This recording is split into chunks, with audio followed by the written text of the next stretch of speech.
আল্লাহর ভয় এটা অনেক দামি জিনিস। এটার নাম হচ্ছে তাকওয়াল্লাহ। এটার নাম কি? তাকওয়া। উমরে ফারুক উবাই ইবনে কাব রাদিয়াল্লাহু তাআলা আনহুকে জিজ্ঞেস করলো, ইয়া উবাই মা হুয়া তাকওয়া? উবাই, তাকওয়া কি? হোয়াট ইজ তাকওয়া? What is the definition of তাকওয়া? উবাই ইবনে কাব প্রশ্নের উত্তর না করে ওমর ফারুককে আবার প্রশ্ন করে বললেন, আমা সালাকতা তরিকান যা শাউক? হে আমিরুল মুমিনিন, আপনি কি কাঁটাযুক্ত কোনো রাস্তা দিয়ে, এমন রাস্তা যে রাস্তা ডানে বায়ে সামনে পেছনে ক্যাকটাসের গুল্মলতা, খালি কাঁটা, এই কাঁটাযুক্ত কোনো রাস্তা দিয়ে কি আপনি কখনো হেঁটে যান নাই? ওমর ফারুক বললেন, বালা, আমি হেঁটে গিয়েছি। উবাই বললেন, ওই রাস্তা দিয়ে হাঁটার সময় আপনি কেমন করে হেঁটেছেন?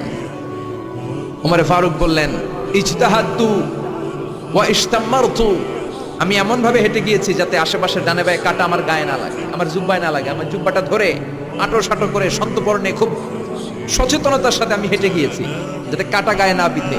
উবাই বললেন, হাযা হুয়া তাকওয়া, এটাই তো তাকওয়া।